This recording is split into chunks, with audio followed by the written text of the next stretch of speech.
Okay, let's talk about it. We are going to tackle what might be the single most important question in any job interview. It's the one everybody expects, but honestly, so few people actually get it right. Let's dive in.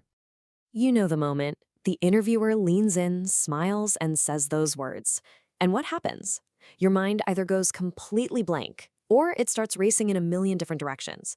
It feels like such a simple, friendly question, but don't be fooled. The stakes are incredibly high. I'm not exaggerating when I say this. How you answer these 5 words sets the tone for the entire rest of the conversation. It is your first and maybe your best chance to make a powerful impression, to frame your own story and show them exactly why you are the person for this job. Get it wrong? And it's really, really hard to recover. So why is this so hard? Why do so many incredibly smart, qualified people completely stumble right here? It's usually because they fall into a few very common traps that frankly send all the wrong signals. Let's look at what not to do. Okay, first, rambling. Just talking and talking with no clear point, it just signals that you're unprepared. Second, reciting your resume. They have your resume. They've already read it. It's redundant and honestly, it's boring. Then there's being too personal, which crosses a professional line, or being so brief you seem uninterested. But you know what the biggest mistake of all is? Failing to connect your story to the specific job you're there for. That is an absolute deal breaker. But here's the good news. There's a solution. And the best way to answer this isn't with a boring list of facts, it's with a story. Why a story? Because our brains are literally hardwired for narrative. A great story makes you memorable, it makes you likable, in a way that a list of bullet points just never will.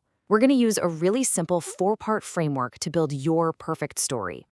Okay, here it is. Step 1 is the spark. This is your origin story, where it all began. Step 2 is the proof. This is where you back it all up with your key experiences and achievements. Step 3, the present, a quick, clear explanation of your current situation. And finally, step 4, the future. And this is where you tie your entire journey directly to this role. Now, that all sounds good in theory, right? But let's see what this actually looks like in practice. I'm going to walk you through a real-world example of a fantastic answer, and we're going to break it down piece by piece using our framework. So, the candidate starts with this. It's simple, it's a little unexpected, and it's personal without being unprofessional. Why does this work so well? Because it immediately makes the interviewer lean in. It's not some generic, stuffy answer, it's a human one. And that is the spark. See, instead of saying, "I've always been interested in business," they tell a mini story. The Girl Scout reference is so effective because it's relatable, it creates this memorable image, and boom, that's a powerful hook that separates them from the pack, instantly.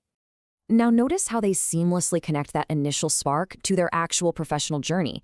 They aren't just listing jobs here, they are showing a logical progression, a path that was fueled by that early passion. And this is the proof, brilliantly done. They're providing the concrete evidence, a degree, an internship, key roles at major companies. This isn't just a nice story anymore. It's a legitimate track record of competence. Okay, and here they have to address a potentially awkward situation, a layoff. But just look at how they frame it. It is handled with honesty, with professionalism, and it's framed as a transition to a new opportunity, not some tragic dead end. This is exactly how you handle the present. The key is to be direct and positive. They didn't dwell on the negative part. They framed the layoff as something that opened the door for their next role. That shows incredible resilience. And finally, the conclusion. This is where they bring it all home. They state their current career goal, and then they explicitly tie it to the company and the specific role they're interviewing for. It's perfect. And that is the future. It's the perfect landing. It proves they've done their research, they understand the company's needs, and they see themselves as the solution. It answers the interviewer's unspoken question, why are you here? So, you've crafted this perfect story. But that story is totally useless if your resume, the document that tells the prequel to your story, never even gets you in the door in the first place. And here is a shocking fact. 75%, 3/4 of all resumes are automatically rejected by applicant tracking system bots, or ATS, before a human being ever even sees them. You could be the absolute perfect candidate and get filtered out because of simple formatting errors. It's crazy. This is where our sponsor, mobilecv.ai, comes in. It is designed to solve this exact problem. Those ATS bots that reject most resumes, mobilecv.ai uses professional LaTeX templates that are guaranteed to pass their scans.